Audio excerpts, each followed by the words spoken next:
Di tengah pandemi, di tengah situasi yang tidak mudah bagi bangsa Indonesia dan seluruh dunia, keluarga mengalami goncangan yang tidak mudah. Untuk itu mari kita bersama-sama belajar dari keluarga kudus.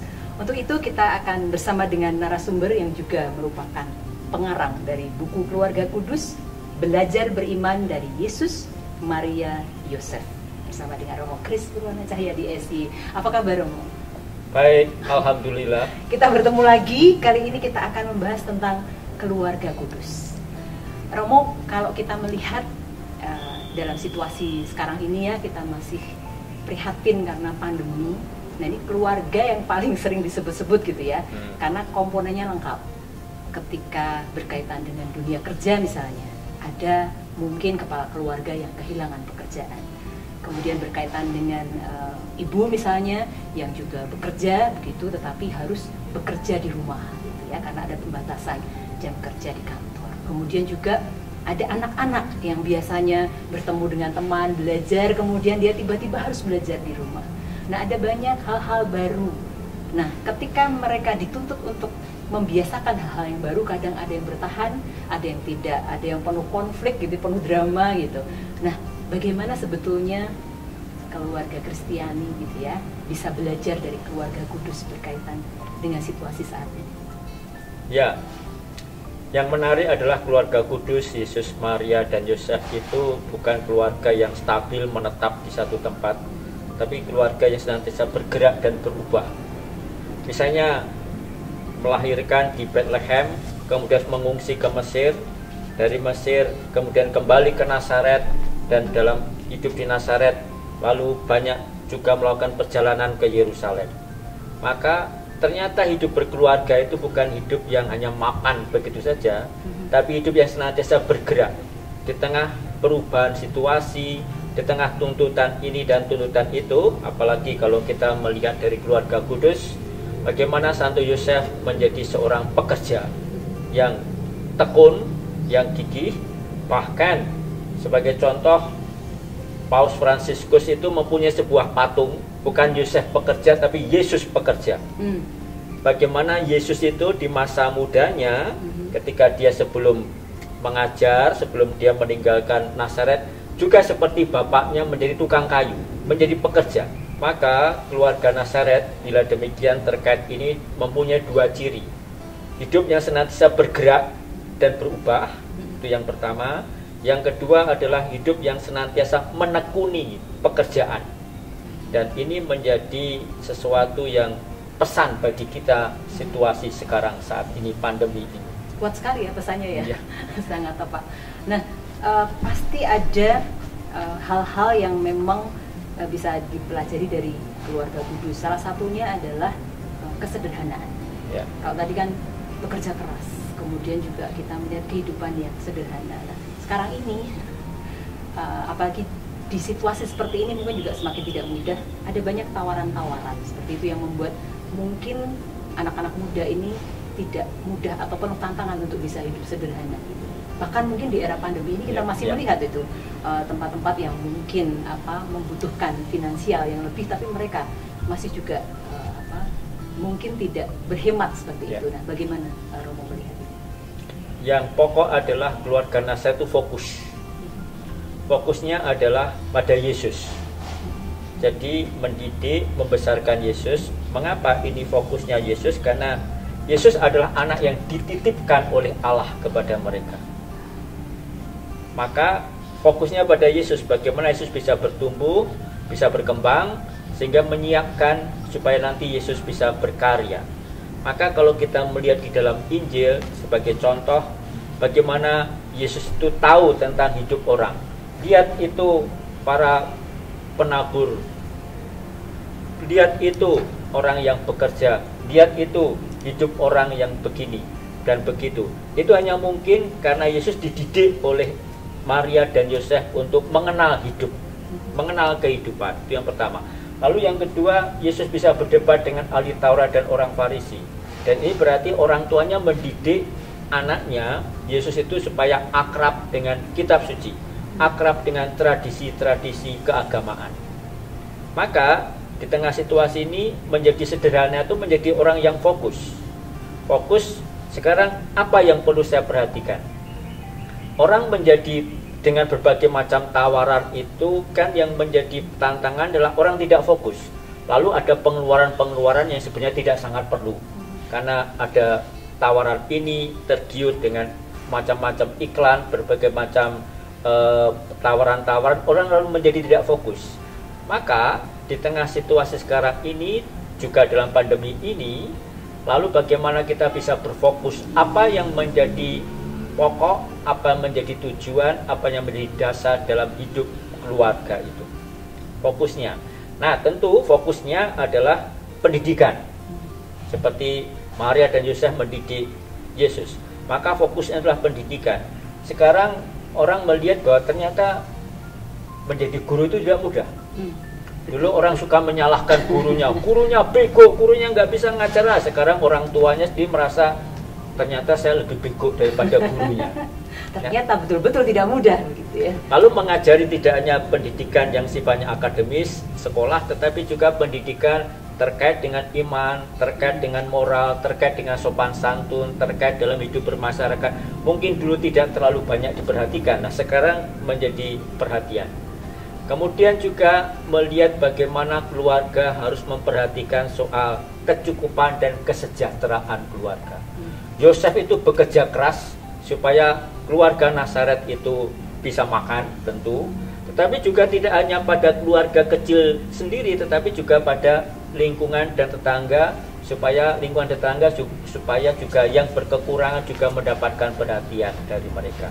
Maka fokus pada pendidikan, lalu fokus pada kehidupan, yang kehidupan tidak hanya egois keluarga sendiri, tapi juga pada lingkungan sekitar, karena seseorang tidak mungkin sejahtera sendiri kalau tetangganya kelaparan. Itu juga menjadi perhatian dari Yosef, Maria, dan Yesus. Yang aspek ketiga itu perhatian kepada kehidupan bersama. Kehidupan bersama itu termasuk tradisi keagamaan, maka ritual-ritual keagamaan juga dijalankan. Karena apa? Karena kita hidup bersama. Tapi juga kehidupan bersama terkait dengan hidup bertetangga. Nah, ini yang menjadi ajakannya, di tengah tantangan dan tawaran apapun tetap fokus pada tiga hal itu, pada pendidikan, fokus pada kesejahteraan hidup, tetapi juga kesejahteraan hidup bersama, lalu fokus kepada tradisi-tradisi kebiasaan bersama. Dan kalau kita bisa berfokus di situ, lalu kita bisa mengatur dan menata hidup supaya hidup kita menjadi lebih sederhana, lebih terarah, lebih teratur, lalu tidak banyak pengeluaran-pengeluaran tertentu yang sebenarnya tidak sangat berguna. Ya, kalau bisa betul-betul fokus tadi ya pada hal-hal yang positif, baik di dalam kehidupannya sendiri maupun di kehidupan bersama, itu tentu bagus. Tapi ada orang yang memang mengabdikan hidupnya tampaknya begitu ya, fokus pada sesuatu yang negatif. Misalnya dia membuat komen-komen yang tidak bagus di dunia media sosial, di dunia maya seperti itu. Ada orang yang kadang-kadang itu terus-menerus dilakukan gitu tanpa merasa bersalah, tanpa merasa terlalu kelebihan energi begitu. Jadi mungkin ketika dia punya persoalan-persoalan, apalagi pandemi sekarang, tidak bergandengan bersama untuk membuat solusi begitu ya, tetapi justru malah menambah masalah. Ada perkara-perkara yang dipolisikan, ada sesuatu yang justru membuat hubungan menjadi renggang, tidak menyatukan seperti itu. Padahal kalau kita mau belajar dari keluarga kudus, ini harus saya baca karena Latin ya bahasanya, supaya tidak keliru begitu. Kalau kita bicara tentang Yosef gitu ya, dia adalah orang yang diam, bukan diam yang pasif atau tidak komunikatif, namun diam yang mendengarkan. Itu dikatakan diam yang masuk ke dalam kedalaman, bukan kekosongan. Maka kalau kita mau belajar, kita bisa belajar dari sikap diam Yosef ini gitu ya. Kalau ada ungkapan yang mengatakan, semoga benar ya Romo, in silencio et in spe erit fortitudo vestra, dalam diam dan percaya disitulah terletak kekuatan. itu ungkapan yang sering muncul sebetulnya di dalam tradisi gereja. Nah, ini bagaimana? Sebetulnya ada sesuatu yang positif berkaitan dengan diam tadi, tetapi juga kita melihat ada orang yang mungkin terlalu berlebih begitu ya, banyak tidak diam sehingga fokus pada hal-hal yang sebetulnya bukan urusannya dan sebagainya. Bagaimana Mokis melihat ini? Ya, kalau kita melihat kisah Yosef, kan dikatakan dalam kitab suci dia ingin meninggalkan Maria ketika mendengar Maria itu hamil. Tentu dia bertanya bahwa ini bagaimana mungkin bahwa Maria hamil sementara dia belum bersuami. Sebenarnya mau dikatakan Yosef itu ingin pergi supaya apa? Supaya omongan orang, gosip orang itu tidak pada Maria, tapi pada dia. Lebih baik saya pergi, lebih baik saya dikatakan laki-laki tidak bertanggung jawab, ngambilin orang terus lari. Padahal justru dia bertanggung jawab ya. Tetapi ketika dia mau seperti itu, Yosef tidak mau orang menyalahkan Maria, biarlah menyalahkan diri saya sendiri. Lalu ketika situasi itu, kemudian dia mendapatkan mimpi untuk mengambil Maria sebagai istri. Nah, segera Yosef mengambil Maria sebagai istri. Sudah, segalanya saya tanggung, risiko saya tanggung, omongan orang saya tanggung. Maka di tengah situasi sekarang ini banyak orang komen negatif, gosip ini, gosip itu, omongan ini dan omongan itu. Yang diperlukan adalah seperti Yosef adalah saya hadapi, saya tanggung. Dan dia menghadapi dengan diam, tidak menjawab. Kalau orang mengomentari saya dan saya tersinggung, kemudian saya menjawab, nanti komentarnya makin banyak. Lalu akibatnya terus saya kelabakan sendiri untuk menanggapi. Sudah, biarkan saja. Nah, karena Yosef melihat bahwa ketika dibiarkan, kalau gosip itu tidak benar, gosip itu akan hilang sendiri. Maka dibiarkan dan percaya bahwa apa Tuhan bertindak dan Tuhan bekerja. Maka dibutuhkan sikap seperti Santo Yosef itu, tenang saja. Mungkin seperti istilahnya Gus Dur, PGB, emangnya gue bikinin. Sudah, tenang saja.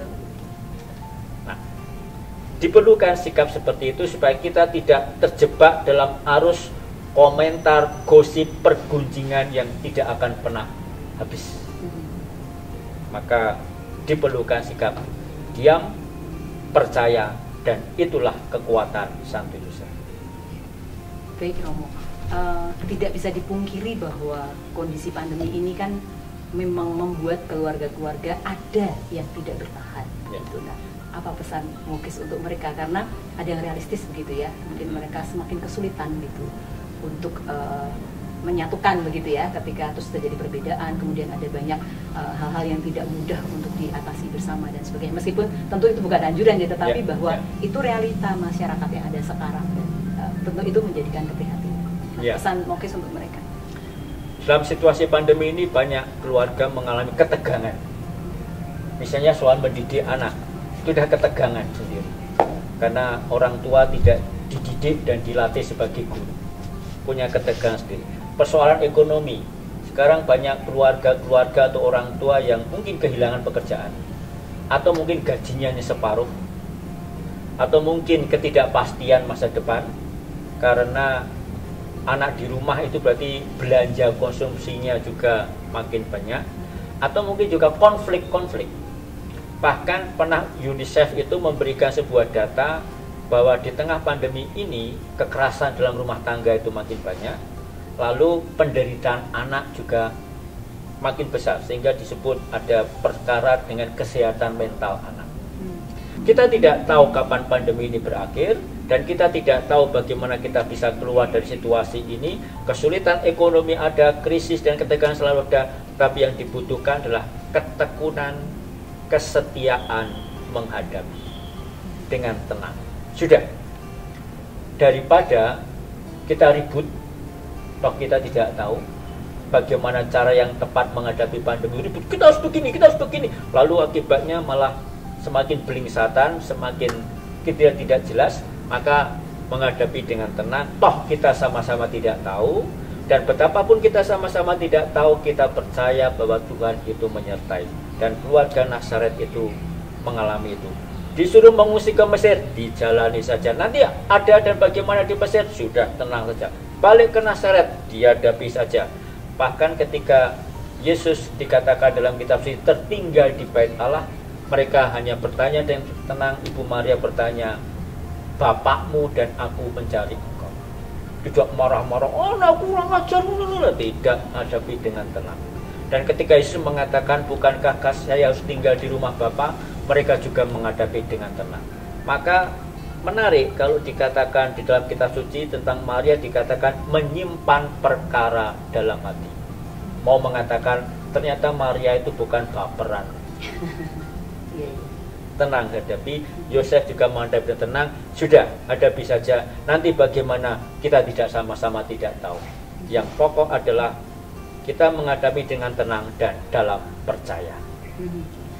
Kalau berkaitan tadi kembali ke dunia media sosial, gitu. Nah, keluarga juga punya peran ini ya, karena kan biasanya sekarang semua anggota keluarga itu ya, untuk yang sudah usianya tertentu itu kan semua punya akun media sosial. Nah, mungkin ada ide begitu atau gagasan sebagai umat Kristiani begitu, kita kan bisa membagikan sesuatu yang positif begitu. Nah, mungkin ada sesuatu yang bisa dibagikan, karena saya melihat Mokis sekarang aktif, semakin aktif, dan maksudnya kontennya itu kan semakin kaya begitu ya, tidak hanya menggunakan satu jalur saja misalnya, tapi ada beberapa sarana yang lain. Silakan Romo, mungkin mau berbagi pengalaman. Yang pokok adalah motif saya sederhana, bahwa kita itu mendapat tugas untuk mewartakan kabar gembira. Itu saja. Penting kabar gembira. Kadang-kadang ada nyinyirnya kan, saya suka nyinyir soalnya. Ada kritiknya, tetapi yang pokok bukan itu, kegembiraan. Kalau ada sesuatu yang tidak beres, kita mencoba mengkritiknya dengan sedikit humor, sedikit gaya yang lebih ringan, supaya kita semua tertawa. Mengapa kita perlu tertawa? Kita sama-sama tidak tahu bagaimana menghadapi dan mengatasi ini, maka yang penting kita tertawa dulu saja, menertawakan diri sendiri. Nah, itu yang pokok adalah mewartakan kabar gembira. Supaya dengan kita mewartakan kabar gembira, kita menyampaikan sukacita kepada semakin banyak orang. Maka yang kita bisa pelajari dari keluarga kudus itu kan kehadirannya yang menyejukkan dan menenangkan.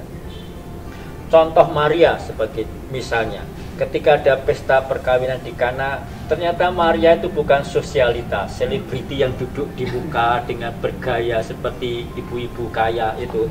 Dia malah pergi ke dapur, lalu melihat apa yang kurang. Nah, maka dia bisa menemukan anggur yang kurang. Dan supaya tidak mempermalukan tuan rumah, dia memanggil Yesus untuk bertindak. Maka yang dibutuhkan seperti itu, yang peka dengan kebutuhan orang. Jadi tidak ketika melihat anggurnya habis lalu tidak menyalahkan tuan rumah. Ini gimana sih? IO-nya bagaimana ini dan sebagainya, kok nggak beres? Tidak, tapi apa yang bisa kita buat? Nah, persoalan sekarang ini kan terlalu banyak nyinyirnya itu, tetapi orang tidak membantu dan terlibat. Maka itulah yang dibutuhkan seperti saat ini, bagaimana kita juga bisa membangun dan membentuk kehidupan ini. Dan media sosial itu sarana. Dan dalam sarana itu yang kita wartakan adalah kabar gembira supaya kehidupan ini bisa terjaga. Baik, Romo Kris, terima kasih banyak. Sama-sama. Inspirasinya sungguh sangat menyentuh hari ini. Kita belajar dari keluarga kudus. Sahabat Kanisius, itu tadi kita berbincang tentang keluarga kudus. Semoga banyak inspirasi yang bisa kita dapatkan dari keluarga kudus Nazaret. Kita sebagai anggota keluarga, kehadiran kita bukan melemahkan, tetapi justru menguatkan. Read good books. Read Kanisius.